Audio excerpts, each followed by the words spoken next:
Audio on demand from Vision Christian Media. The Story. One day I was walking down the hill and there used to be a Presbyterian church there, and the Lord spoke to me as clear as I'm speaking to you and said, I'm going to put you in this church. And I just about exploded. That lid on that pressure vessel came off that day at God. I was really, really intensely angry. I remember seeing how angry I was at God, and so how unforgiving I was towards Him that He'd let my mum die. G'day, I'm Jimmy Colfax. Welcome to The Story. Well, today we have part 2 of Eric Scadabaux's conversation with Peter, whose childhood was shattered when his father killed his mother when he was nearly 13 years old. Last time, Peter shared how his father had been somewhat of a paradox. On the one hand, he was an elder in a church whose doctrine strayed from Orthodox Christianity, while on the other hand, he could be violent at times in their home and owned lots of guns. After Peter's mother was murdered, Peter said he put a lid on all of his emotions related to that incident and bottled everything up, vowing to never let anyone know about it. Today, we'll hear the incredible way the Lord begins to bring healing in Peter's life as he shares more of his story. And parents, before we get started, I just want to remind you that due to the adult themes that will be discussed, today's program is not appropriate for young listeners. Once again, Peter is chatting with Eric Scadabaux. So the story goes on from there of I'd actually lived by myself for a period of time while I was doing my apprenticeship. Mm-hmm. And that brother that had kept an eye on me and seen that I was verging on suicide, he said, come back and live with my wife and I. Mm-hmm. And I went back to living with them, and that meant I moved suburbs. And I used to get off the train when I'd finished work and I'd walked up over the hill. Back in those days, I was just a young-blooded, Brisbane boy. I smoked cigarettes, and I looked at pretty girls. I thought, pretty girls are pretty girls. I went to the movies.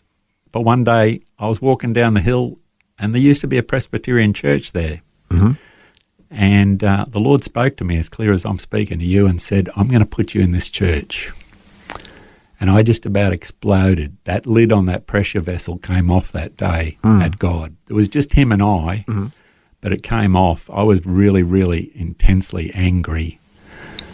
I quickly got the lid back on, but I remember seeing how angry I was at God and so how unforgiving I was towards Him that He'd let my mum die. Mm.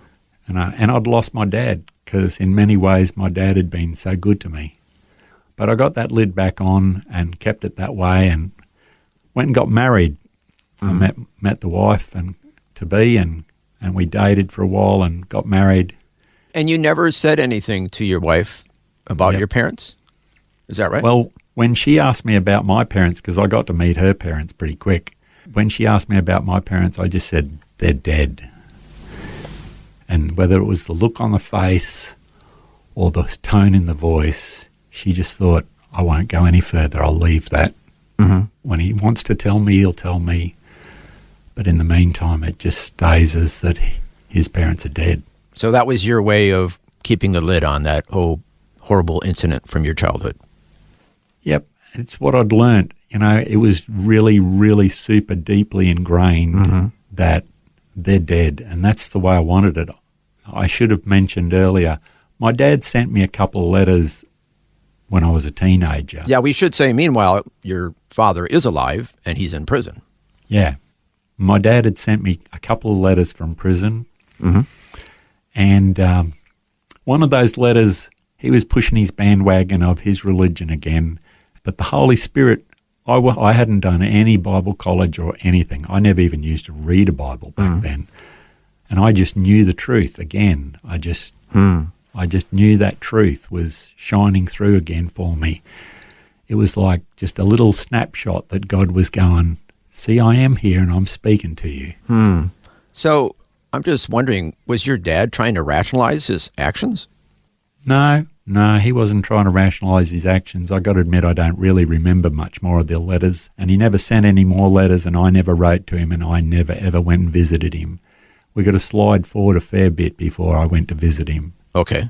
So meanwhile, you had this experience where you went by a church and God said, I'm going to put you in that church. That's right. And then you kind of exploded in anger, as you said.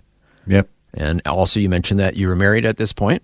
Well, I got married a little bit after that. I finished my apprenticeship and I got married, and shortly after that I was working away in that workshop, and I cried out to God one day and said, God, get me out of this place. And he provided a new line of work, well, same trade, but working in a government department. Mm-hmm. And he provided the job. I went for the interview, and I'd passed the interview, and he'd handed me a sheet of paper saying, I want you to go to this workshop and prove that you can weld as well as your paperwork says you can.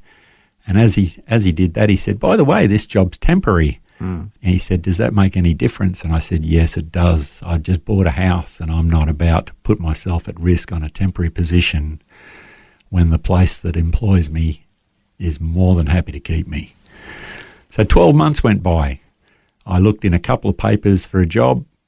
You've got to remember, old school, not on computers. We looked in papers. Mm-hmm.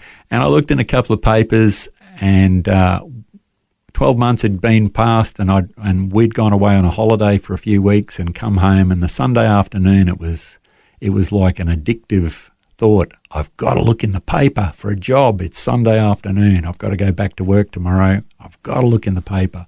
And I looked in the paper, and there was that same job advertised, but this time it said permanent. Mm-hmm. I went in for an interview on the Monday morning, and the gentleman, as I walked into the room, he looked across the table at me and said, I remember you from 12 months ago. Have you finished those advanced studies you did? And I said, yep. And he sent me off for the welding test, and I got the job. Great. And then from that was a piece in the puzzle that, of course, I didn't understand where the Lord was going in it. Mm-hmm. A few years later, I met a young man, and I shook hands with him on his last day of his apprenticeship. He came round to say goodbye to everybody, and I said to him, somehow, some way, I hope I'll get to see you again. I saw something in that young man that I didn't feel I knew how to live. I saw the beauty and the peace and the love of God. So that made an impression on you. Absolutely powerful impression. He never spoke to me about Jesus. Mm-hmm. I knew he was a minister's son, mm-hmm. and that's pretty much all I knew about him. But his work ethic and just how he treated another person because of his faith. Mm-hmm. So we're going to get back to that young man and the impact he had on your life. But first I wanted to go back and say, you had a house, you bought a house, and you put bars on every window and door. Yep. Why did you do that? Not only did I put bars on every window and every door, I owned a pump-action shotgun and a semi-automatic .22. So you were determined to protect your home. Why was that? Because I didn't trust the authorities, and if they ever let my dad out of prison, I wasn't going to trust him to turn up at the door and not be prepared. I'd lived through the dynamic of where my family hadn't been prepared. You mean when your mother was killed? Yes. I'd lived through that dynamic. You know, I'd experienced the instability of how something could go from you're out having a picnic in your favourite spot to the next day it's changed drastically. Oh, I see. So you're in your mind, you're thinking, I'm going to do whatever I can to keep that from ever happening to me and my family. Absolutely. Mm-hmm. Absolutely. Okay. So self-preservation, I guess, was your top priority. Yeah. Mm-hmm. It wasn't a matter of I wanted to kill my dad. It was purely a matter of that if he turned up, I was going to have the advantage on my side if I possibly could. Oh, okay. And we should say that this is kind of an insight into your mindset at that point. One of the lasting impacts of your childhood and your mother being killed is that you were fearful and protective all the time. Is that right? All the time. Okay. So you didn't have peace. No, I didn't have peace. Mm-hmm. No, I lived in continual. I bottled it up. The lid stayed on, but I lived in this place of hurt and pain and trauma that I'd never dealt with. Mm-hmm. Yeah. As we're going to touch further along the story, I'd never dealt with the trauma. I didn't understand. I didn't understand any of it. I just lived. I just existed as best I knew how. You're listening to The Story. Today, Eric Scatterbo is once again chatting with Peter, whose childhood was shattered when his father killed his mother when he was nearly 13 years old. Then, Peter carried the trauma from that incident into his adult years, and he lived in fear and turmoil. Next, we'll hear more of Peter's story and how God continues to work in his heart. That's all coming up when we return. If this program has highlighted something you'd like prayer for, we'd love to pray for you. Call 1-800-PRAY-FOR-ME. That's 1-800-772-936. It's a free call. Or text 0401 132 888. Hi, I'm Jimmy Colfax, and this is The Story. Our guest today is once again Peter, whose childhood was shattered when his father killed his mother when he was nearly 13 years old. Before the break, we heard how Peter carried the trauma from that incident into his adult years, and his mind was filled with fear, with self-protection being his top priority. Now, here's more of Peter's conversation with Eric Scatterbo. So this is painting a picture of a lot of turmoil in your inner life. Yep. At this point. Absolutely. However, somebody asked you to go to church Yeah. in the middle of all this. Yep. Amusingly, the Lord knew that I didn't trust people, so he couldn't just use one person to invite me to go to church. He had a mate of mine that I turned up at his place one day, and I found him sitting in his backyard under the shade of an umbrella tree with a 4X beer and a King James Bible.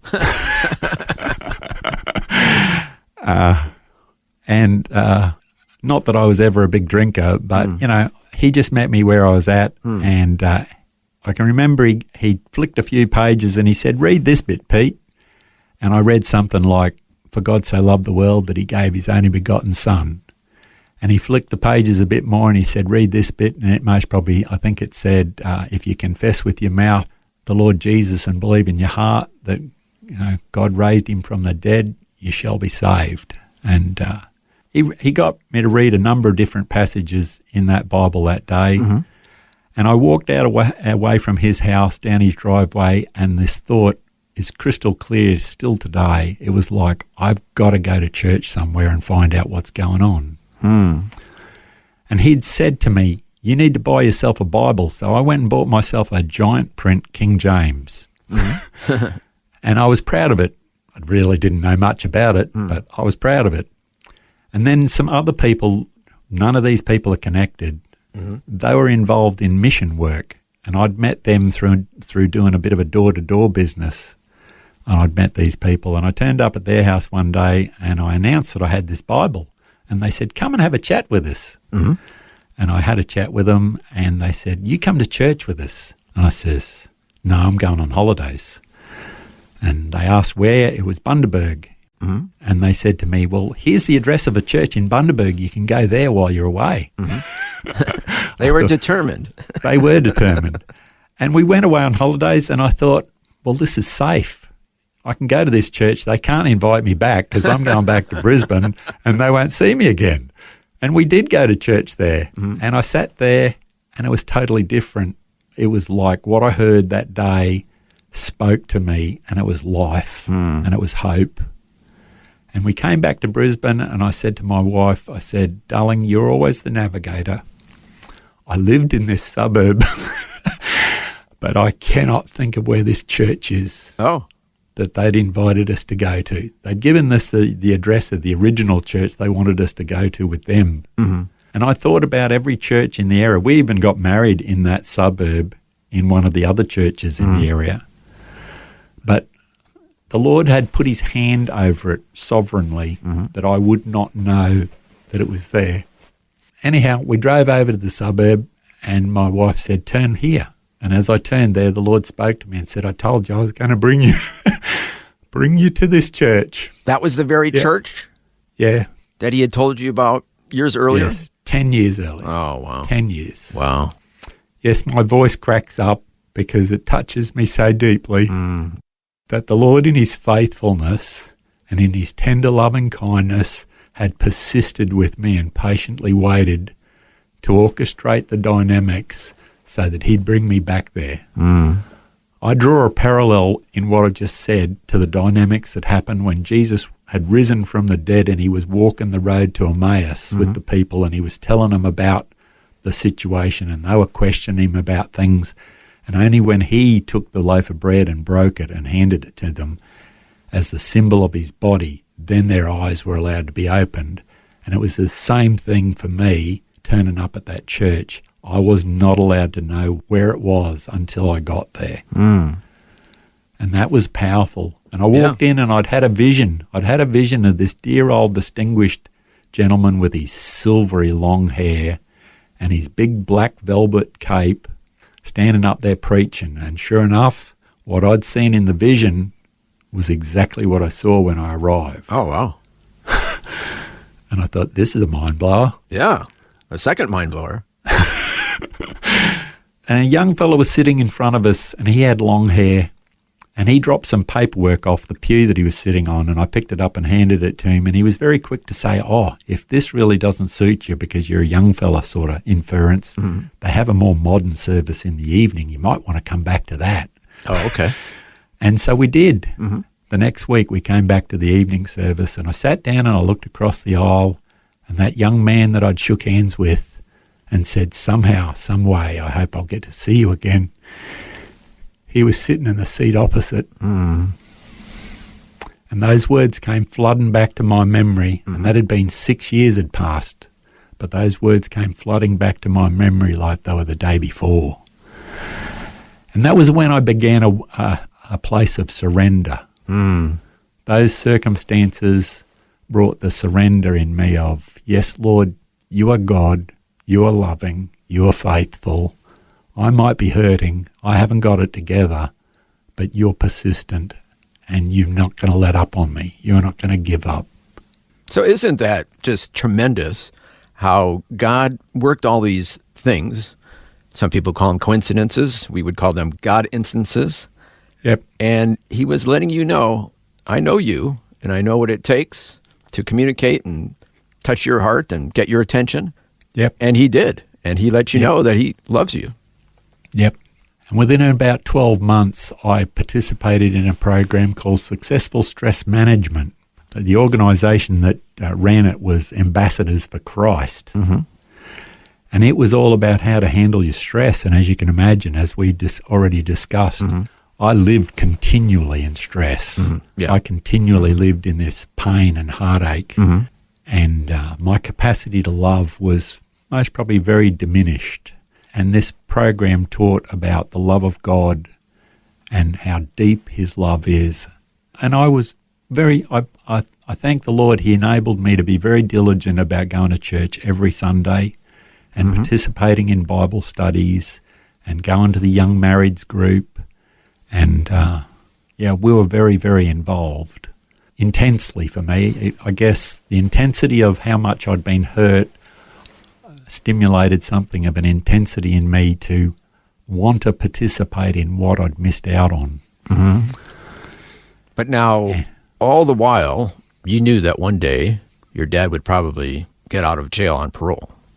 I got to admit, I'd never thought about it. Oh. The lid kept locked down. I didn't think about that. But one day, it must have been one of my brothers. One of my brothers did actually, he kept going and visiting my dad. And it must have been through him that I heard that there was a potential that my dad might get out on parole. This was 20 years had gone past. So now the Lord had worked enough work in me to secure in me some level of that he was faithful, he was looking after me, he'd had the plan involved, worked out all along. And so I lifted the lid. And I must have said to my wife, I need to go and visit my dad. And she must have thought, I'm finally getting to know what happened.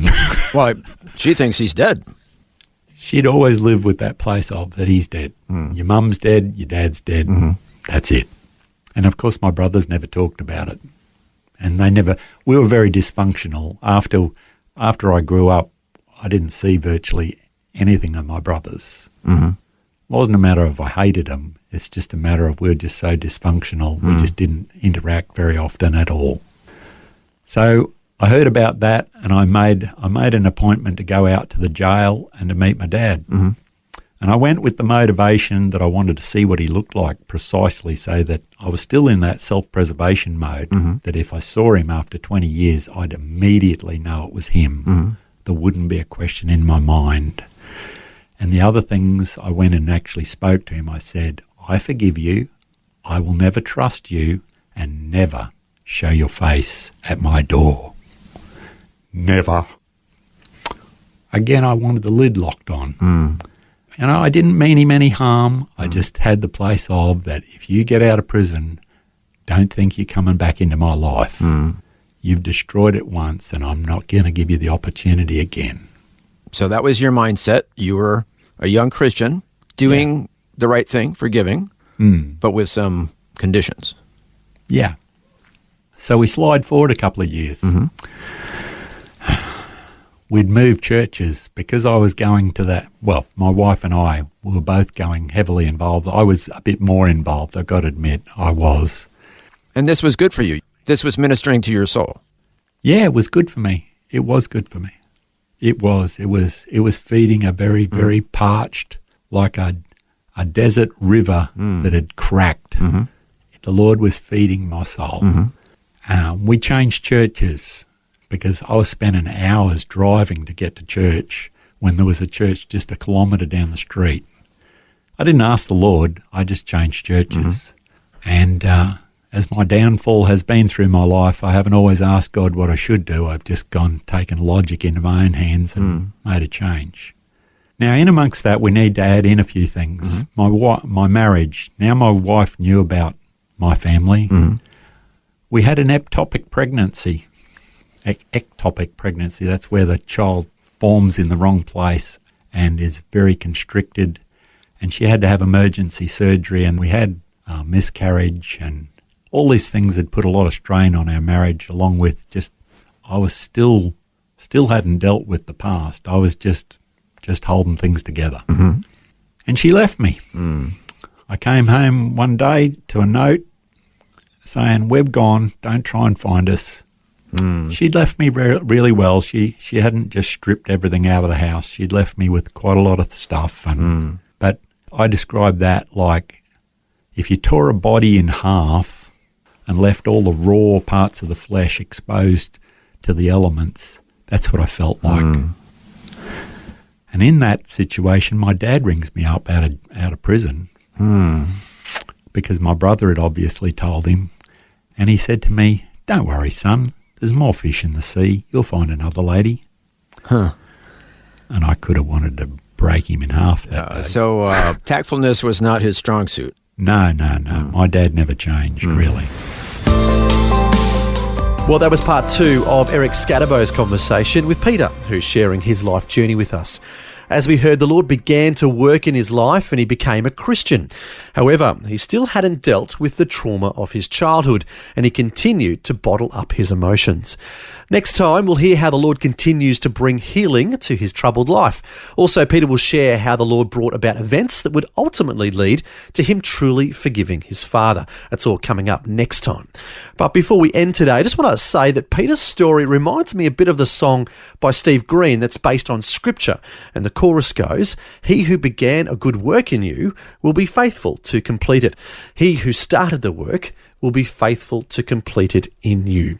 And that's what we're hearing in Peter's life. Peter had been baptised at 9 years old and had believed the parts about Jesus that his childhood church got right, even though they were off doctrinally in many ways and added to the Bible. But Peter was always attracted to the truth about Jesus. And as he got older, the Lord has continued to work in his life to help him grow. We'll find out more about his spiritual growth next time and how God begins to use Peter in remarkable ways. All that and more is coming up as Peter continues to share his story. Until then, I'm Jimmy Colfax, encouraging you to share your story with someone today. Next time on The Story. I got up there and I shared my story, and as I started sharing my story, 3 young ladies came in and sat down in the front row in the seats that they had set out for the public to come and listen to the songs and the stories that were being shared. And I felt like I was talking to this young lady, and when I finished sharing my story, I walked over to her and I said, "I don't understand, but I feel like I'm talking to you." she said to me, "You don't know how powerfully what you just said impacted my life." Peter's childhood was shattered when his father killed his mother when he was nearly 13 years old.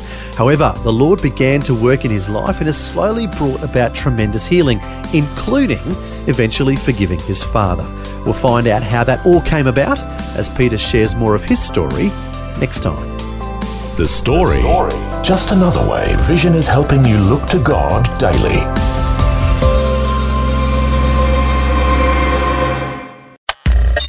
Thanks for taking time to listen to this audio on demand from Vision Christian Media. To find out more about us, go to vision.org.au.